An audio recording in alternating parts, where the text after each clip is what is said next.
اور انسانوں کے دماغ میں لگ بھگ 100 ارب نیورونز ہوتے ہیں، جو ہمیں سائنس اور فن تخلیق کرنے کے قابل بناتے ہیں۔ لیکن اس کے بعد جو عدد آتا ہے وہ واقعی حیران کن ہے۔ ایک ہاتھی کے دماغ میں انسان سے بھی زیادہ یعنی 250 ارب نیورونز پائے جاتے ہیں۔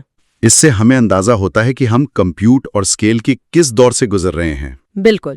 اس ساری بحث کو سمیٹتے ہوئے ہم یہ سب کیوں سیکھ رہے ہیں؟ یہ جاننا اس لیے ضروری ہے تاکہ معلومات کے اس سیلاب میں ہمیں پتہ ہو کہ اے آئی کوئی پراسرار جادو نہیں ہے۔ اس کی بنیاد ٹھوس ریاضیاتی اصول، ہارڈ ویئر کی جدت اور ڈیٹا پر ہے۔ جب ہم بنیادی ساخت سمجھ لیتے ہیں تو خامیوں کو بھی بہتر پرکھ سکتے ہیں۔ تو ہم نے آج کے اس تفصیلی جائزے میں تاریخ سے لے کر جی پی یوز اور ڈبل ڈسینٹ تک کا سفر طے کیا، لیکن اختتام کرنے سے پہلے ہم نے جو ہاتھی اور انسان کے دماغ کا موازنہ کیا اس سے ایک انتہائی گہرا اور سوچنے پر مجبور کرنے والا سوال جنم لیتا ہے۔ جی بالکل۔ آج ہم نے سیکھا کہ ہاتھی کے دماغ میں انسانوں کے مقابلے میں 2.5 گنا زیادہ یعنی 250 ارب نیورونز ہوتے ہیں۔ اس سے ایک بہت اہم سوال پیدا ہوتا ہے کہ اگر ماڈلز کو صرف بڑا کرنا یا پیرامیٹرز بڑھانا ہی حتمی ذہانت کا راز ہے تو انسان دنیا پر حکمرانی کیوں کر رہے ہیں اور ہاتھی کیوں نہیں؟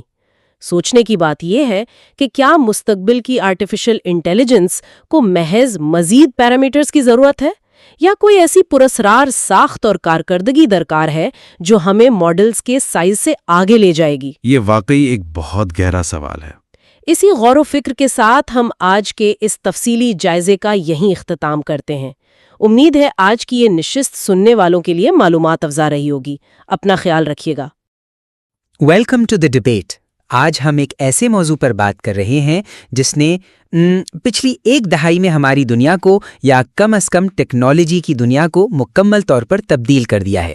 میرا مطلب ہے ڈیپ لرننگ۔ جی بالکل، اور یہ اب ہر جگہ ہے، مطلب آپ کے فون کے کیمرے سے لے کر بڑی بڑی انڈسٹریز تک۔ بالکل۔ تو جب ہم اس ٹیکنالوجی کی حیرت انگیز ترقی اور اس کی اس بے پناہ کامیابی کو دیکھتے ہیں تو ایک بنیادی سوال ذہن میں آتا ہے، کیا ڈیپ لرننگ کی جو موجودہ اور مستقبل کی کامیابی ہے اس کا تمام تر دار و مدار صرف ماڈلز کو بے پناہ ڈیٹا اور ہارڈ ویئر یعنی اسکیل اور کمپیوٹ فراہم کرنے پر ہے، یا پھر اس کی اصل طاقت اس کی نظریاتی بنیادوں اور آرکیٹیکچر کی جدت میں پوشیدہ ہے؟ اور یہیں سے ہمارا آج کا مباحثہ شروع ہوتا ہے، کیونکہ یہ جاننا بہت ضروری ہے کہ ہم دراصل جا کس طرف رہے ہیں۔ صحیح کہا آپ نے۔ تو آج کے اس مباحثے میں میری کوشش یہ ہوگی کہ میں یہ ثابت کر سکوں کہ عملی اسکیل یعنی ماڈلز میں اربوں پیرامیٹرز کا استعمال اور بے پناہ ڈیٹا کی کثرت نے دراصل روایتی نظریات کو مات دیتی ہے۔ ڈیپ لرننگ کی اصل طاقت محض اس کا وسیع پیمانے پر اطلاق ہے۔ دیکھیں، میں اسے ذرا مختلف زاویے سے دیکھتا ہوں۔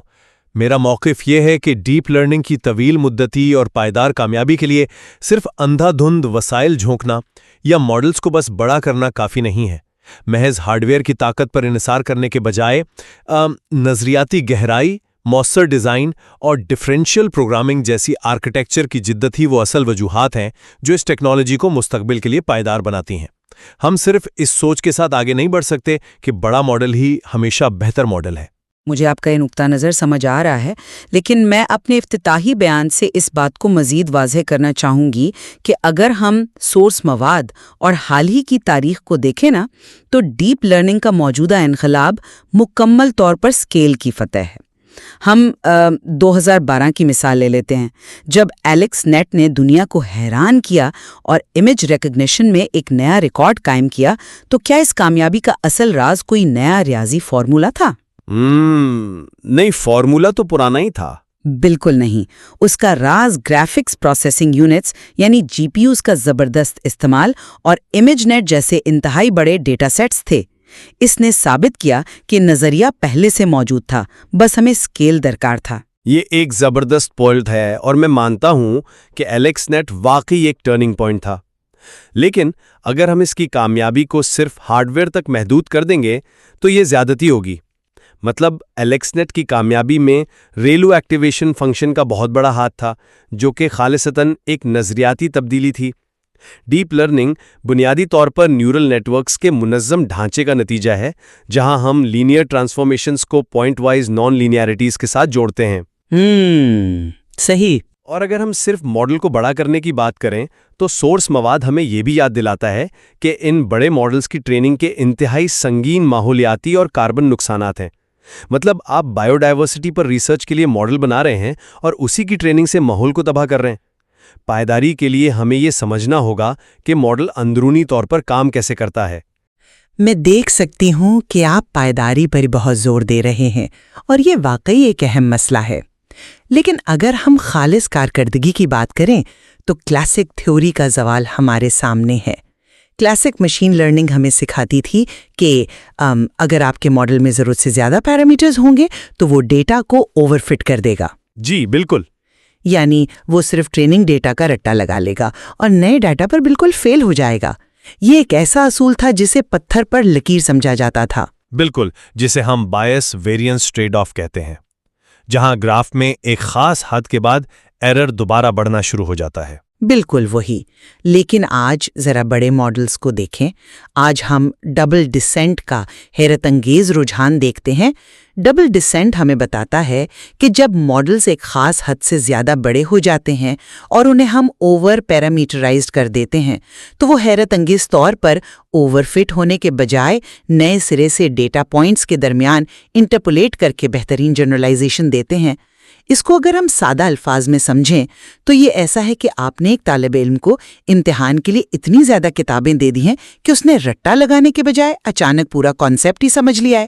یہ کلاسیکی تھیوری کی واضح موت ہے اور اسکیل کی غیر متنازع فتح ہے۔ تو آپ کہہ رہی ہیں کہ طالب علم کو بس کتابوں کے نیچے دبا دو اور وہ خود ہی آئنسٹائن بن جائے گا؟ آپ کا یہ ڈبل ڈسینٹ کا استدلال دلچسپ ضرور ہے، مگر مجھے یہ دلیل اتنی ہضم نہیں ہو رہی۔ ڈبل ڈسینٹ کا رجحان بے شک موجود ہے، لیکن یہ کہنا کہ اس نے کلاسیکل تھیوری کو مار دیا ہے، یہ ایک بہت بڑا دعویٰ ہے۔ ڈبل ڈسینٹ کا مطلب یہ نہیں ہے کہ ہم اندھیرے میں تیر چلاتے رہیں۔ ذرا ہائپ سائیکلز کی تاریخ پر نظر دوڑائیں، جو سورس مواد میں بھی زیر بحث آئی ہے۔ 1958 میں جب پرسیپٹرون آیا تو بالکل ایسا ہی جوش و خروش تھا۔ اخبارات نے لکھا کہ جلد ہی مشینیں چلیں گی، بات کریں گی اور خود سوچیں گی۔ لیکن وہ ایک سنگل لیئر ماڈل تھا، اس کی واضح حدود تھی۔ بالکل، اور وہ حدود 1972 میں منسکی اور پیپرڈ نے نظریاتی طور پر ثابت کی جب انہوں نے بتایا کہ سادہ پرسیپٹرون XOR کا مسئلہ حل نہیں کر سکتا۔ اس نظریاتی خامی کی وجہ سے پہلا AI ونٹر آیا اور ساری فنڈنگ روک گئی۔ پھر 1980 کی دہائی میں ہم نے بیک پروپیگیشن دیکھی، دوبارہ جوش پیدا ہوا، لیکن 2000 کی دہائی میں ہم نے پھر زوال دیکھا۔ نیورپس کانفرنس میں سال 2000 میں اگر آپ کے ریسرچ پیپر کے ٹائٹل میں نیورل نیٹ ورک ہوتا تھا نا، تو وہ پیپر سیدھا مسترد ہو جاتا تھا۔ یہ ہر 28 سال بعد آنے والا سائیکل ہے۔ کیا آپ کو نہیں لگتا کہ ہم محض اسکیل کے بلبوتے پر ایک نئے ہائپ سائیکل کے غبارے میں ہوا بھر رہے ہیں جو کسی بھی وقت پھٹ سکتا ہے؟ میں اس بات سے متفق ہوں کہ ماضی میں ہائپ سائیکلز آئے ہیں، لیکن میں موجودہ دور کو ماضی کی طرح بالکل نہیں دیکھتی۔ آج ہم 1970 یا 2000 کی دہائی میں نہیں ہیں۔ موجودہ انقلاب محض وعدوں یا کسی پیپر کی تھیوری پر نہیں کھڑا، بلکہ اس کی بنیاد ایک ٹھوس عملی انفراسٹرکچر پر ہے۔ آپ نے بیک پروپیگیشن کی بات کی۔ 80 کی دہائی میں وہ صرف ریاضی کے پیپرز تک محدود تھی۔ ہر شخص کو اپنے ماڈل کے لیے خود ڈیریویٹیوز نکالنے پڑتے تھے۔ آج ہمارے پاس پائیٹارچ جیسے آٹوگریڈ فریم ورکس موجود ہیں جو چین رول کو سیدھا سافٹ ویئر میں نافذ کرتے ہیں۔ لیکن وہ فریم ورکس بھی تو ان نظریات ہی کی پیداوار ہے نا؟ تھیوری کے بغیر پائیٹارچ کیسے بنتا؟ تھیوری موجود تھی، لیکن اسے قابل عمل کس چیز نے بنایا؟ متوازی پروسیسنگ نے۔ آج ہزاروں GPUs ایک ساتھ کام کر رہے ہیں۔ لائن جیسے اربوں امیجز کے ڈیٹا سیٹس موجود ہیں۔ ہم نے اس سائیکل کو مستقل توڑ دیا ہے کیونکہ اب ہمارے پاس وہ کمپیوٹیشنل طاقت ہے جس کی ماضی کے سائنسدان صرف خواہش کر سکتے تھے۔ یہ کوئی ایسا غبارہ نہیں ہے جو پھٹ جائے گا۔ یہ وہ ٹیکنالوجی ہے جسے آج کروڑوں لوگ روزانہ استعمال کر رہے ہیں، چاہے وہ چیٹ GPT ہو یا کوئی اور ٹول۔ میں یہ تسلیم کرتا ہوں کہ ہارڈ ویئر اور ڈیٹا نے ہمیں بہت آگے دھکیلا ہے اور آٹو گریڈ جیسے ٹولز نے زندگی انتہائی آسان کر دی ہے۔ لیکن اگر آپ واقعی سمجھتی ہیں کہ صرف ہارڈ ویئر اور اوور پیرامیٹرائزیشن نے سب کچھ حل کر دیا ہے، تو ہمیں یہ حقیقت نہیں بھولنی چاہیے کہ آج کا ڈیپ لرننگ ماڈل ایک بلیک باکس بن چکا ہے۔ ہم وسائل جھونک رہے ہیں لیکن ہمیں اندر کا میکانزم ہی نہیں پتا۔ لیکن اگر وہ کام کر رہا ہے تو؟ کام کرنا ایک الگ بات ہے۔ آپ نے ڈبل ڈسینٹ کی بات کی کہ بڑے ماڈلز خود بخود سادہ اصول سیکھ لیتے ہیں، لیکن سورس مواد کے مطابق اس وقت انڈسٹری میں کوئی بھی یقین سے نہیں جانتا کہ چوڑائی اور گہرائی کا مثالی توازن کیا ہونا چاہیے۔ اسے اکیڈمیا میں مذاقاً گریڈ اسٹوڈنٹ گریڈینٹ ڈسینٹ کہا جاتا ہے، یعنی پی ایچ ڈی ریسرچرز بس تکے لگا رہے ہیں کہ کون سا ہائپر پیرامیٹر کام کرے گا، بغیر سمجھے وسائل کو جھونکنا، چاہے وہ وقتی طور پر کتنے ہی کامیاب کیوں نہ ہو، اصل سائنس نہیں ہے۔ تو کیا آپ یہ کہہ رہے ہیں کہ جب تک ہم ریاضیاتی طور پر ہر چیز کا ثبوت نہ نکال لیں، ہمیں عملی نتائج کو کوڑے دان میں ڈال دینا چاہیے؟ دیکھیں، پریکٹس ہمیشہ تھیوری سے آگے چلتی ہے۔ ہوائی جہاز کے اڑنے کی ایروڈائنامکس بعد میں پوری طرح سمجھی گئیں، ہوائی جہاز پہلے اڑ گیا تھا۔ ایلیکس نیٹ میں آپ نے خود ریلو کا ذکر کیا۔ ریلو کا استعمال کوئی نظریاتی معجزہ نہیں تھا، بلکہ ایک تجرباتی فیصلہ تھا جس نے ماڈل کو پچھلے طریقوں کے مقابلے میں 6 گنا تیزی سے کنورج کیا۔ جب ایک ماڈل اربوں ڈیٹا پوائنٹس پر ٹرین ہوتا ہے نا، تو وہ لامحالہ ان کے درمیان موجود پیٹرنز کو سیکھ ہی لیتا ہے۔ یہاں میں ٹوکوں گا، کیونکہ ریلو کی مثال تو دراصل میری بات کو ہی تقویت دیتی ہے۔ بے شک ریلو نے ٹریننگ کو تیز کیا، لیکن سورس مواد واضح کرتا ہے کہ اس میں ایک بہت بڑی نظریاتی خامی بھی ہے۔ اگر آپ کے ماڈل میں ویٹس اس طرح اپڈیٹ ہوں کہ ریلو فنکشن سختی سے منفی حصے میں چلا جائے تو وہ نیورون ہمیشہ کے لیے ڈیڈ ہو جاتا ہے۔ آہاں، ڈیڈ نیورون کا مسئلہ۔ جی، اس کا گریڈینٹ 0 ہو جاتا ہے اور وہ مزید کچھ نہیں سیکھ سکتا۔ اسے گریڈینٹ کولیپس کہتے ہیں۔ اب اگر ہم صرف بلائنڈ سکیلنگ کر رہے ہیں اور ہمیں اس نظریاتی کمزوری کا علم ہی نہیں ہے تو ہم اپنے اربوں پیرامیٹر ضائع کر رہے ہوں گے۔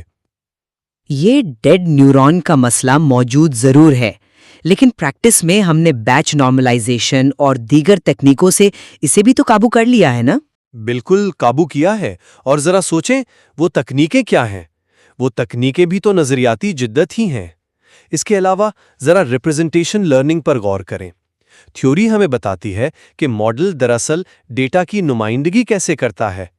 جب ہم ایک امیج کلاسیفائر بناتے ہیں تو ایسا نہیں ہوتا کہ وہ پورے امیج کا رٹا لگا لیتا ہے۔ اس کی نچلی تہیں صرف لائنیں، کنارے اور روشنی کے زاویے سمجھتی ہیں، درمیانی تہیں ان کناروں کو ملا کر شکلیں بناتی ہیں، اور بالائی تہیں پیچیدہ تصورات جیسے کسی کلاؤن فش یا کتے کے چہرے کی پہچان کرتی ہیں۔ جب تک ہم اس ریپرزنٹیشن کو نہیں سمجھیں گے، ہم کبھی نہیں جان پائیں گے کہ ماڈل کب اور کیوں فیل ہوگا۔ اگر ہم تصویر میں 10 کچھ پکسلز بدل دیں اور ماڈل کتے کو بلی سمجھنے لگے تو یہ سمجھنا کہ یہ بلیک باکس کہاں فیل ہوا مستقبل کی ترقی کے لیے انتہائی ضروری ہے، اور یہ سب تھیوری کے بغیر قطعی طور پر ممکن نہیں۔ میں مانتی ہوں کہ ریپرزنٹیشن لرننگ ایک بہت خوبصورت کانسیپٹ ہے اور یہ جاننا واقعی مفید ہے کہ ماڈل کے اندر کیا ہو رہا ہے، لیکن آئیے ذرا مستقبل کی سمت اور انڈسٹری کے ٹرینڈ پر بات کرتے ہیں۔ صنعت کا جھکاؤ آج واضح طور پر سینٹرلائزڈ کمپیوٹ اور بڑے اسکیل کی جانب ہے۔ سورس مواد میں حیاتیات کا بڑا دلچسپ موازنہ کیا گیا ہے۔ ایک کیڑے کے دماغ میں 302 نیورونز ہوتے ہیں، وہ بس رینگ سکتا ہے۔ ایک پھل مکھی میں تقریباً 15,000 سے 1,00,000 نیورونز ہوتے ہیں، لیکن ایک انسان کے دماغ میں 100 بلین نیورونز ہوتے ہیں، اور ہاتھی میں 250 بلین۔ یہ اسکیل ہی ہے جو پیچیدگی، منطق اور ذہانت کو جنم دیتا ہے۔ آج کے GPT-4 جیسے بلین پیرامیٹر ماڈلز اور ان پر اٹھنے والے لاکھوں ڈالر کے اخراجات اس بات کی ناقابل تردید دلیل ہیں کہ ذہانت پیدا کرنے کا حتمی راستہ اسکیلنگ ہی ہے۔ ہمیں یہ حقیقت خوشدلی سے قبول کرنی ہوگی۔ میں حیاتیات کی اس مثال پر بات کرنا چاہوں گا۔ آپ نے انسان اور ہاتھی کی بات کی، لیکن ذرا انسانی دماغ کی افادیت تو دیکھیں۔ ہمارا دماغ صرف 20 واٹ بجلی استعمال کرتا ہے، جو کہ ایک عام بلب سے بھی کم ہے، جبکہ دوسری طرف آپ جن بڑے ماڈلز کی بات کر رہی ہیں ان کی ٹریننگ پر پورا پاور پلانٹ لگ جاتا ہے۔ کیا ہم واقعی ذہانت کے صحیح راستے پر ہیں؟ یہ ایک پرکشش دلیل ہے کہ زیادہ وسائل کا مطلب زیادہ ذہانت ہے، لیکن سورس مواد ہمیں ایک بہت زبردست متبادل بھی دکھاتا ہے۔ کیا آپ نے سٹیبل ڈیفیوژن کی مثال پر غور کیا؟ جی ہاں، سٹیبل ڈیفیوژن ایک بہترین امیج جنریشن ماڈل ہے۔ اور سب سے اہم بات یہ ہے کہ یہ ماڈل اوپن اے آئی کے ماڈلز کے مقابلے میں نسبتاً بہت چھوٹا اور ہلکا ہے، اتنا ہلکا کہ ایک عام محقق اسے اپنے کنزیومر لیپ ٹاپ پر چلا سکتا ہے۔ اس کا اثر انتہائی وسیع اور بااثر رہا ہے۔ اس نے پوری ریسرچ کمیونٹی کو امپاور کر دیا ہے۔ اس سے یہ ثابت ہوتا ہے کہ مستقبل کا اصل اور پائیدار راستہ بے پناہ کمپیوٹ کو سینٹرلائز کرنا نہیں ہے، بلکہ ماڈیولر یوز اور ٹرانسفر لرننگ ہے۔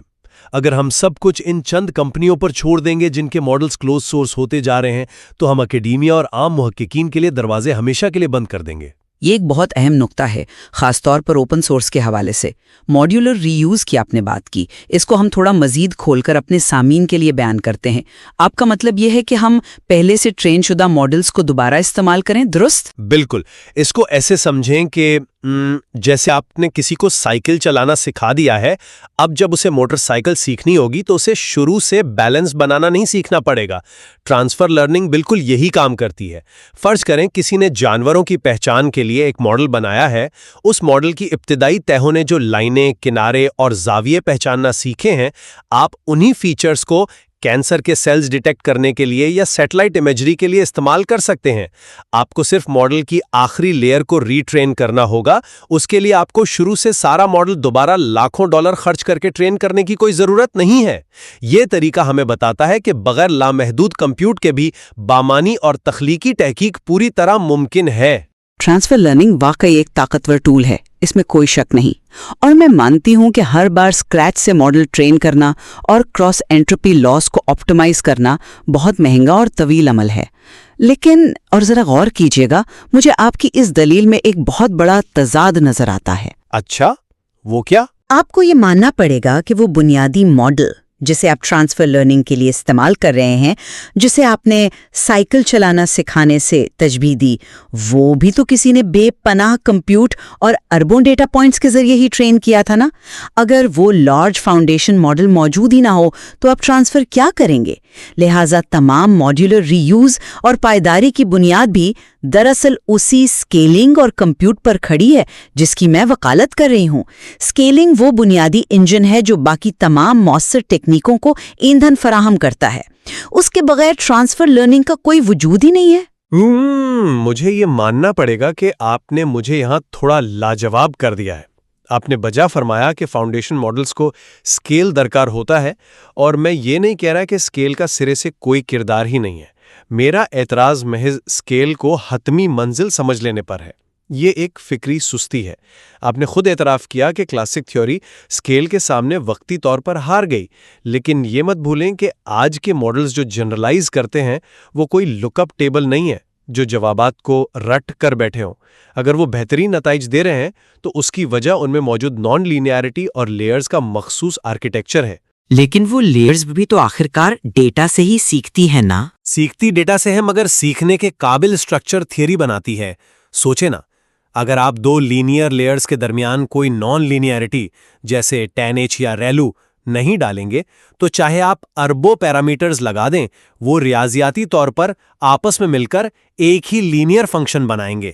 یہ تھیوری کی طاقت ہے، یہ آرکیٹیکچر کی سمجھ ہے جو ہمیں بتاتی ہے کہ ماڈل میں ڈیٹا کیسے فلو کرے گا۔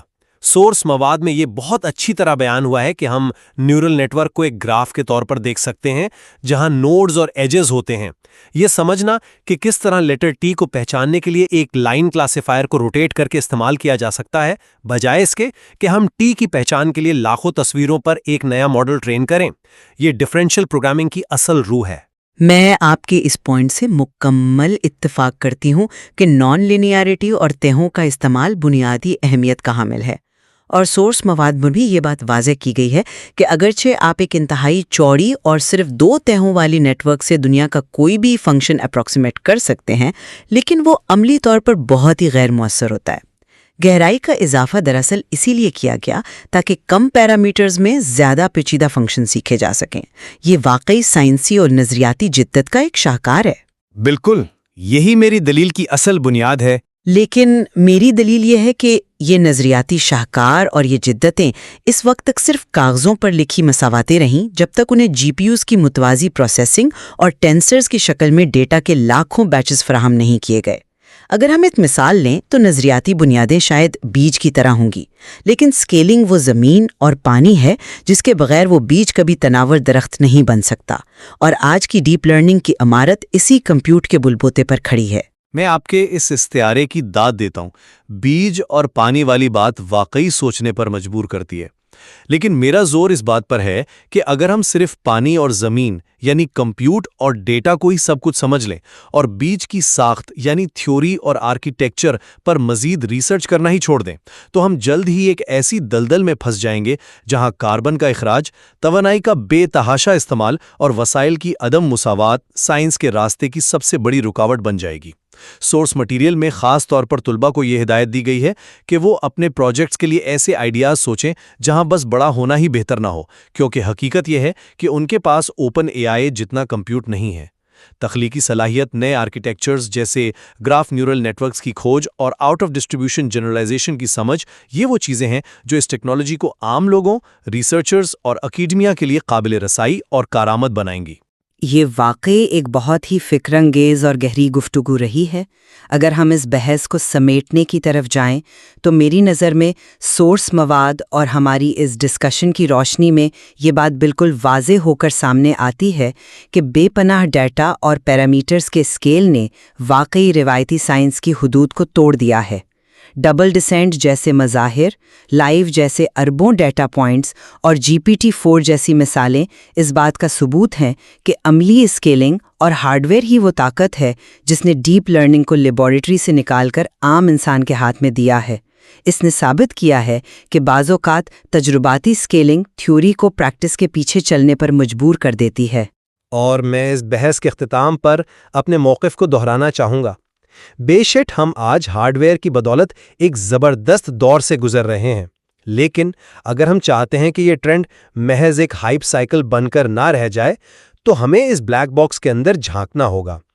ہمیں پائیداری کے لیے صرف کمپیوٹ اور ڈیٹا پر انحصار کرنے کے بجائے نظریاتی گہرائی، ڈفرینشل پروگرامنگ اور ماڈیولر ری یوز جیسے پائیدار آرکیٹیکچر پر سرمایہ کاری کرنی ہوگی. بصورت دیگر ہم وسائل کے شدید ضیاع کا شکار ہوں گے اور اس عظیم فیلڈ کو صرف ان چند بڑے اداروں تک محدود کر دیں گے جو $1 بلین کے سرورز افورڈ کر سکتے ہیں. یہ ایک ایسا نکتہ ہے جس پر ہم دونوں یقیناً متفق ہو سکتے ہیں. ڈیپ لرننگ کی حقیقی خوبصورتی اور اس کی مستقبل کی بقا دراصل تھیوری اور پریکٹس کے اسی متوازن امتزاج میں پوشیدہ ہے. بالکل درست.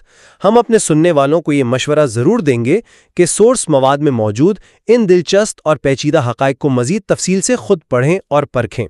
اس بلیک باکس کے اندر ابھی جاننے اور سمجھنے کے لیے بہت کچھ باقی ہے. آپ سب کا ہمارے ساتھ جڑنے کے لیے بہت شکریہ. آج کی اس نشست میں ہم MIT کے ڈیپ لرننگ کے ایک تعارفی لیکچر کی ٹرانسکرپٹ کا جائزہ لے رہے ہیں. بالکل، اور بغیر کسی تاخیر کے سیدھا کام کی بات پر آتے ہیں. تو اس مواد کو پڑھتے ہوئے سب سے پہلا اور بڑا مسئلہ جو مجھے نظر آیا وہ یہ ہے کہ کورس کے انتظامی معاملات اور مصنوعی ذہانت کی وسیع تاریخ کے درمیان جو اچانک شفٹ ہے وہ سامعین کی توجہ کو بری طرح منتشر کر دیتا ہے. 100% متفق ہوں میں اس بات سے. مطلب آپ دیکھیں نا، شروعات کتنی زبردست کی گئی تھی.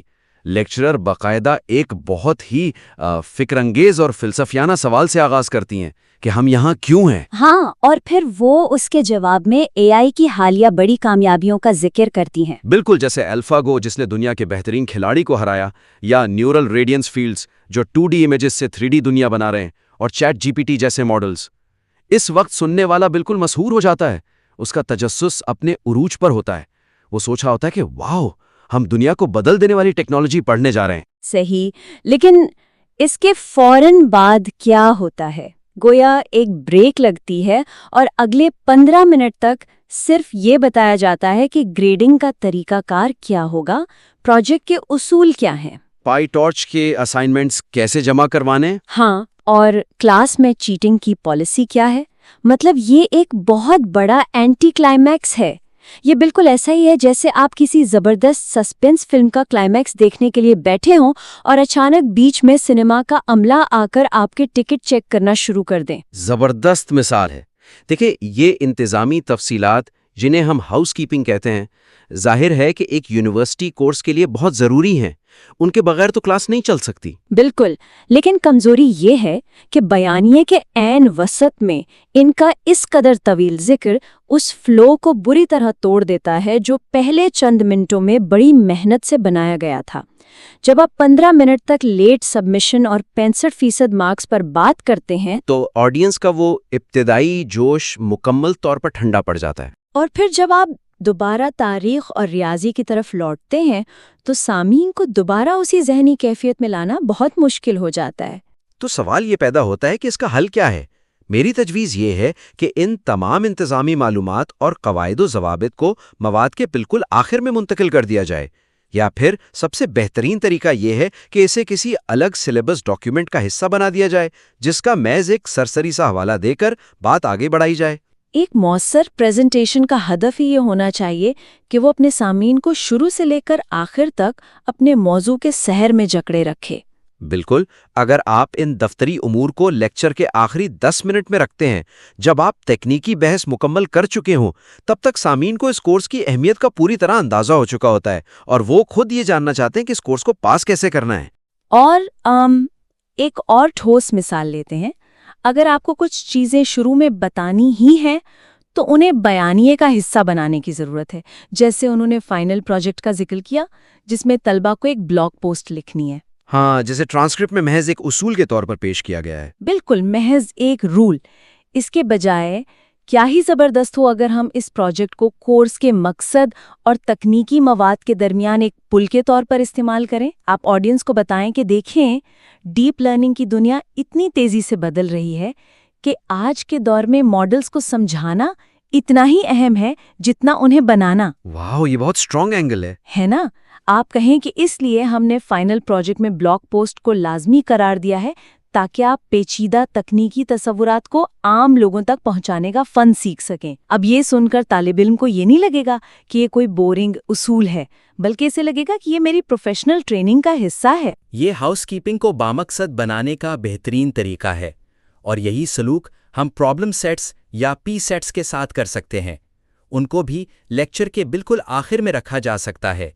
جب آپ اپنی ساری انسپریشن دے چکے ہوں، تب آپ کہیں کہ ان تمام چیزوں کو خود بنانے کے لیے آپ کو ہمارے پرابلم سیٹس حل کرنے ہوں گے۔ اس طرح آپ کا بیانیہ بغیر کسی رکاوٹ کے چلتا رہتا ہے۔ اچھا، اس پریزنٹیشن میں آڈینس کو لے کر ایک اور بڑی عجیب سی چیز نظر آتی ہے جو میرا اگلا پوائنٹ ہے۔ یہ مواد ایڈوانسڈ گریجویٹ سطح کی مہارت فرض کرنے اور بالکل بنیادی تصورات کی انتہائی باریک پینی سے وضاحت کے درمیان غیر متوقع طور پر جھولتا ہے۔ بالکل، یہ بہت واضح کنٹراسٹ تھا۔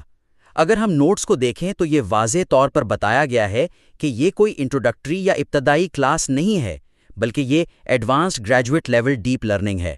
ہاں، لیکچرر باقاعدہ پوچھتی ہیں کہ کلاس میں کتنے لوگوں نے پہلے ریسرچ پیپرز پبلش کیے ہیں، اور کئی لوگ ہاتھ کھڑے کرتے ہیں، یعنی آڈینس کا لیول بہت ہائی ہے۔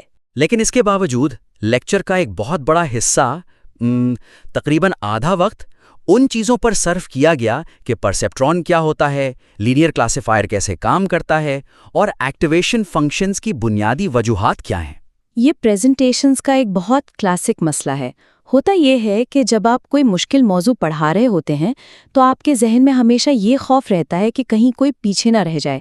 آپ سب کو ساتھ لے کے چلنا چاہتے ہیں، لیکن اس کوشش میں آپ ان ماہر سامعین کو نظر انداز کر دیتے ہیں جن کے لیے یہ کلاس اصل میں ڈیزائن کی گئی تھی۔ جب آپ ایک ایسی کلاس میں جہاں طلباء پہلے ہی مشین لرننگ کے بیسک کورسز پڑھ چکے ہیں، پرسیپٹرون کے بنیادی کام کرنے کے طریقے اور لینئر سیپریبلٹی کو اس قدر طوالت سے سمجھانا شروع کر دیتے ہیں، تو ان کی توجہ فوراً ہٹ جاتی ہے، اور وہ بور ہونے لگتے ہیں، شاید یہ سوچنے لگتے ہیں کہ کیا یہ واقعی ایک ایڈوانسڈ کورس ہے یا وہ غلطی سے کسی انڈر گریڈ کلاس میں آ بیٹھے ہیں۔ مطلب مواد کا دعویٰ اور اس کی اصل پیشکش آپس میں متضاد نظر آتے ہیں۔ تو میری تجویز یہاں یہ ہے کہ ان بنیادی تصورات کو مکمل طور پر نئے سرے سے پڑھانے کے بجائے انہیں صرف علامتوں یا نوٹیشن کو واضح کرنے اور کلاس کو ایک پیج پر لانے کے لیے ایک سرسری جائزہ، یعنی ایک ریپڈ فائر ریکیپ کے طور پر استعمال کیا جائے۔ بالکل، ایک ایڈوانسڈ کورس میں پچھلے تصورات کا اعادہ صرف اس حد تک ہونا چاہیے کہ آپ اپنے مخصوص سمبلز متعارف کروا سکیں تاکہ جب آگے جا کر آپ کوئی پیچیدہ مساوات بورڈ پر لکھیں تو کسی کو کنفیوژن نہ ہو۔ اسے باقاعدہ ایک تفصیلی سبق نہیں بننا چاہیے۔ اس کی ایک ٹھوس مثال ایکس اور پرابلم کی لی جا سکتی ہے۔ ٹرانسکرپٹ میں ایکس اور کے مسئلے کو، جو یہ بتاتا ہے کہ لینئر کلاسیفائر کیوں فیل ہوتے ہیں، گراف اور تفصیلی ڈائیگرامز کی مدد سے بہت لمبا کر کے سمجھایا گیا ہے۔ ہاں، وہ کافی طویل حصہ تھا۔ اس کی بجائے کیا ہونا چاہیے؟ ماڈلز کافی نہیں ہیں اور ہمیں ملٹی لیئر پرسیپٹرون کی ضرورت پڑی، اور بس اس کے ساتھ ہی آپ آگے بڑھ جائیں۔ اور اسی طرح ریلو کی مثال بھی دی جا سکتی ہے۔ ایکٹیویشن فنکشنز کے حصے میں سگموئڈ اور ٹین ایچ کے بعد ریلو کو اس طرح سمجھایا گیا ہے جیسے سامعین نے کبھی میکس فنکشن دیکھا ہی نہ ہو۔ اس کے گراف کو بہت تفصیل سے ڈسکس کیا گیا ہے۔ حالانکہ ایک بہتر اور زیادہ پراثر طریقہ یہ ہو سکتا ہے کہ آپ ایک ہی سلائیڈ پر ان تینوں کے یعنی سگموئڈ، ٹین ایچ اور ریلو کے گراف ایک ساتھ دکھائیں اور ایک تقابلی چارٹ پیش کریں۔ آج کے جو جدید لارج لینگویج ماڈلز ہیں ان میں ریلو یا اس کی جدید شکلیں استعمال کرنا کیوں ناگزیر ہو گیا ہے؟ آپ بات کریں کہ یہ گریڈینٹ ڈسینٹ کی رفتار کو کیسے تیز کرتا ہے اور وینیشنگ گریڈینٹ کے مسئلے کو کیسے حل کرتا ہے۔ اس طرح آپ سامعین کی ذہانت کی توہین کیے بغیر انہیں وہ کانٹیکسٹ دے دیں گے جس کی انہیں ایڈوانس ریسرچ کے لیے ضرورت ہے۔ صحیح۔ یہ ریپڈ فائر ریکیپ کا طریقہ واقعی آڈینس کو انگیج رکھنے کے لیے بہترین ہے۔ اچھا، اس مواد میں ایک اور چیز جس پر بہت تفصیل سے بات کی گئی ہے اس کی طرف آتے ہیں۔ مصنوعی ذہانت کے عروج و زوال کی تاریخی ٹائم لائن بلا شبہ بہت دلچسپ ہے، لیکن یہ ماضی کی ناکامیوں کو موجودہ جدید ماڈلز کی خامیوں سے جوڑنے کا ایک انتہائی اہم موقع گنوا دیتی ہے۔ یہ بہت اہم پوائنٹ ہے۔ اگر ہم اس تاریخی حصے کو دیکھیں تو بات شروع ہوتی ہے 1958 میں روزن بلاٹ کے پرسیپٹرون سے، پھر ذکر آتا ہے 1972 کا جب منسکی اور پیپرٹ نے اس پر تنقید کی اور فیلڈ میں ایک جمود آ گیا جسے ہم اے آئی ونٹر کہتے ہیں۔ اور اس کے بعد 1980 کی دہائی کی بیک پروپیگیشن اور پھر سیدھا 2012 کے ایلیکس نیٹ تک کی کہانی سنائی گئی ہے۔ خاکہ تو واقعی بہت زبردست اور معلوماتی انداز میں پیش کیا گیا ہے، لیکن خامی یہ ہے کہ یہ تاریخی جائزہ 2012 میں آ کر اور پھر آج کی موجودہ صورتحال کا ایک مختصر سا ذکر کر کے محض ایک پیشین گوئی پر ختم ہو جاتا ہے۔ لیکچرر سوال کرتی ہیں کہ کیا ہم 2028 تک ایک نئے ونٹر کا شکار ہوں گے یا نہیں؟ اور یہاں سب سے بڑی کمزوری یہ ہے کہ یہ تاریخ محض ایک کہانی یا ٹریویا بن کر رہ گئی ہے۔ ہسٹری کا مقصد خاص طور پر ایک گریجویٹ سطح کی ٹیکنیکل کلاس میں صرف یہ بتانا نہیں ہوتا کہ ماضی میں کن لوگوں نے کیا کیا۔ تو پھر کیا مقصد ہونا چاہیے آپ کے خیال میں؟ اس کا اصل مقصد یہ ہونا چاہیے کہ ماضی کی خامیاں آج کے ماڈلز کو سمجھنے اور مستقبل کے مسائل کو حل کرنے میں کیسے مدد دے سکتی ہیں۔ سامعین کے ذہن میں تاریخ کا یہ حصہ سن کر ایک ہی سوال ابھرتا ہے کہ سو واٹ؟ اس ساری کہانی کا میرے آج کے ریسرچ پروجیکٹ سے کیا تعلق ہے؟ بالکل، اور یہ پریزنٹیشن ماضی کے ان اے آئی ونٹرز کو آج کے سنگین اور پیچیدہ مسائل سے براہ راست منسلک نہیں کرتی۔ مثال کے طور پر آج کے دور میں جب ہم بڑے ماڈلز کو ٹرین کرتے ہیں تو اس پر کروڑوں ڈالر کا خرچ آتا ہے۔ ان کی ٹریننگ سے پیدا ہونے والے کاربن کے اخراج کا بہت بڑا مسئلہ ہے۔ اوور پیرامیٹرائزیشن کا مسئلہ ہے، جہاں ہم اربوں پیرامیٹرز استعمال کر رہے ہیں، اور سب سے بڑھ کر یہ کہ یہ ماڈلز ایک بلیک باکس کی طرح ہے جن کے اندرونی فیصلوں کو سمجھنا بہت مشکل ہے۔ اگر ہم منسکی کی پرانی تنقید کو، جس نے پوری فیلڈ کو کئی سالوں تک روکے رکھا، آج کے ان مسائل سے کنیکٹ نہیں کرتے تو ہم نے تاریخ کو صرف ایک دلچسپ واقعے کے طور پر ضائع کر دیا۔ میرے اس حوالے سے تجویز یہ ہے کہ ماضی کی ان ناکامیوں اور رکاوٹوں کو صرف کہانی کے طور پر پیش کرنے کے بجائے انہیں کورس کے آنے والے ایڈوانسڈ موضوعات کے پیش خیمہ یعنی پرولاگ کے طور پر استعمال کیا جائے۔ میں سمجھ رہا ہوں، یعنی جو ٹاپکس آگے آنے والے ہیں ان کی بنیاد ہسٹری میں رکھی جائے۔ بالکل، آپ کے کورس میں جو جدید موضوعات شامل ہونے والے ہیں، جیسے آؤٹ آف ڈسٹریبیوشن جنرلائزیشن، جس کا مطلب ہے کہ ماڈل اس ڈیٹا پر کیسے کام کرے گا جو اس نے ٹریننگ میں نہیں دیکھا، یا ٹرانسفر لرننگ، یا ماڈلز کو اوور فٹنگ سے بچانا، یہ وہ جگہیں ہیں جہاں تاریخ کو جوڑا جانا چاہیے۔ اس آئیڈیا کو عملی جامہ پہنانے کے لیے ہم کیا کر سکتے ہیں؟ میں ایک ٹھوس مثال دیتا ہوں۔ جب میں 1970 کی دہائی کے اے آئی ونٹر کا ذکر کر رہا ہوتا، جہاں ریسرچ فنڈنگ رک گئی تھی اور ترقی تھم گئی تھی، تو میں اس کا موازنہ آج کے دور کے کلوز سورس ماڈل سے کرتا۔ یہ بہت پاورفل کنیکشن ہے۔ میں کلاس کو بتاتا کہ ذرا سوچئے، کیا آج ہم ایک مختلف قسم کے ونٹر کی طرف نہیں جا رہے، جہاں اوپن سورس ریسرچ کم ہو رہی ہے اور دنیا کی بہترین اے آئی ریسرچ صرف چند بڑی کارپوریٹ کمپنیوں کے بند دروازوں اور ان کی اے پی آئی تک محدود ہو کر رہ گئی ہے؟ کیا یہ ہمارے دور کی ایک نئی قسم کی رکاوٹ نہیں ہے؟ واو، اس طرح کی بات سن کر ایک گریجویٹ طالب علم کا ذہن فوراً ایکٹیو ہو جاتا ہے، کیونکہ یہ اس کے آج کے حالات سے جڑی بات ہے۔ اسی طرح پرسیپٹرون کی حدود پر بات کرتے ہوئے ایک اور مثال دی جا سکتی ہے۔ جب آپ کلاس کو یہ بتا رہے ہوں کہ سنگل لیئر پرسیپٹرون کس طرح ایک سادی سی لاجک کو بھی حل نہیں کر پاتا تھا، تو وہیں آپ انہیں بتائیں کہ آج کے دور میں بھی ہمارے ماڈلز بعض اوقات اپنے ٹریننگ ڈیٹا پر اس قدر اوور فٹ ہو جاتے ہیں کہ وہ بالکل کامن سینس والی بنیادی غلطیاں کر بیٹھتے ہیں، جسے ہم ہلوسینیشن کہتے ہیں۔ آپ ان سے سوال کریں کہ کیا منسکی کی وہ پرانی تنقید آج کے بلین پیرامیٹر ماڈلز پر بھی کسی حد تک لاگو ہوتی ہے؟ اس طرح کے سوالات اٹھانے سے ہسٹری کا حصہ محض ایک معلوماتی سلائیڈ نہیں رہے گا، بلکہ وہ براہ راست آپ کی ایڈوانس تھیوری، آپ کی کلاس کے بنیادی مقاصد اور طلبہ کے ریسرچ انٹرسٹ کے ساتھ جڑ جائے گا۔ اس سے ان کے اندر ایک تنقیدی سوچ بیدار ہوگی۔ یہ تمام تجاویز دراصل اس بات پر مرکوز ہیں کہ آپ کے مواد کا ڈھانچہ تو بہترین ہے، لیکن اسے ڈیلیور کرنے کے انداز میں چند اسٹریٹجک تبدیلیاں اسے ایک عام لیکچر سے ایک ماسٹر کلاس میں بدل سکتی ہیں۔ جب آپ کے پاس ایک ہائی لیول آڈینس ہو تو آپ کو ان کے وقت اور ان کے لیول کا احترام کرنا پڑتا ہے، انہیں یہ محسوس کروانا پڑتا ہے کہ وہ ایک ایسی گفتگو کا حصہ ہیں جو ان کی مہارت کے عین مطابق ہے۔ تو آج کی اس نشست کا اختتام کرتے ہوئے ہم پورے اعتماد سے کہہ سکتے ہیں کہ پیش کردہ مواد کا بنیادی خاکہ بہت مضبوط اور جامع ہے۔ MIT کے اس لیکچر میں ڈیپ لرننگ کے ارتقاء، اس کی اہمیت اور ریاضیاتی اصولوں کو بہت اچھے انداز میں یکجا کیا گیا ہے۔ اور جو سوالات اٹھائے گئے ہیں وہ بہت دلچسپ ہیں، لیکن اس مواد کے مجموعی اثر اور افادیت کو مزید بڑھانے کے لیے ہمارے تجزیے کی روشنی میں چند تبدیلیاں ضروری ہیں۔ مختصراً اگر ہم ان نکات کو دہرائیں تو سب سے پہلے ہم نے تجویز کیا ہے کہ تدریسی تسلسل اور سامعین کے ابتدائی جوش کو برقرار رکھنے کے لیے کورس کے انتظامی امور اور ہاؤس کیپنگ کو لیکچر کے بالکل آخر میں منتقل کیا جائے۔ دوسرا بڑا نقطہ یہ تھا کہ چونکہ آپ کے سامعین ایڈوانسڈ سطح کے ہیں، اس لیے بنیادی تصورات جیسے ایکٹیویشن فنکشنز اور لینئر کلاسیفائرز پر کم سے کم وقت صرف کیا جائے اور انہیں محض ایک ریپڈ فائر ریکیپ یا تقابلی چارٹس کے طور پر پیش کیا جائے۔